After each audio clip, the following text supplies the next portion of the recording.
Hi, I'm Heather, and welcome to Happy Are Those. It's actually the name of a little book that I wrote about 5 years ago. It was a wonderful little book, but like all wonderful little books, they come and they go, and we fall in love with other wonderful little books. I just started noticing something interesting this year. Out of nowhere, a lot of different people, some of them I didn't even know, in their 20s and 30s, started citing passages from this book and sharing little quotes in their Instagram stories and on Twitter. And I thought, kind of a second wave, I guess, for this book.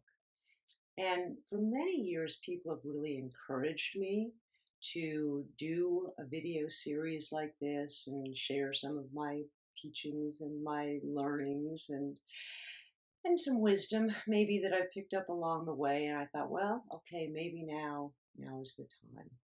And so as we spend time together in the coming weeks, I'm going to check in once a week and maybe I'll read a passage, or maybe I'll tell a story, or maybe I'll share something about a song lyric for a new piece that I'm putting out and what it means and what I hope it means to other people and maybe it means to you. I don't know. We'll see where this leads.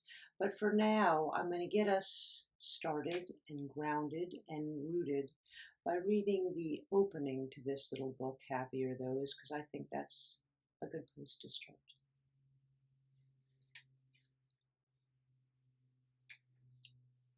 Just say the word, and you can feel it in your very bones, the presence or the absence of it. Happy. Happiness is tied to the human heart, the human spirit, and the universal human search for the meaning of life. For most of human history, happy was intimately tethered to the wisdom of God. But today, psychology and philosophy have stepped in to help us discover the root truths of happiness, free from the burden of faith.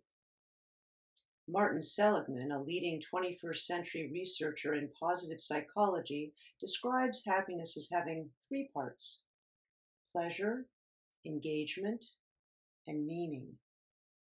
Pleasure is the feel-good part of happiness. Engagement refers to living a good life of work, family, friends, and hobbies. Meaning refers to using our strengths to contribute to a larger purpose, to making an impact for good in the world. Seligman says that all three are important, but of the three, engagement and meaning make the most difference in living a happy life.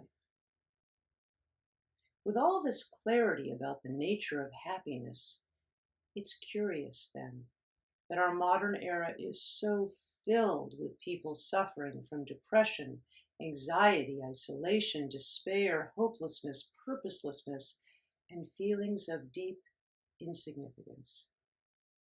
Maybe our love of individualism has made healthy engagement in community impossible. Maybe the sea of competitiveness we've created for ourselves to swim in has forced meaning to the back burner. Or perhaps we've been extracting happiness more from pleasure than engagement or meaning, undermining all three. How many of us find ourselves overdoing some guilty pleasure until it starts creating more guilt, boredom, or destruction than delight? The road to happiness was never easy, but it was always clear.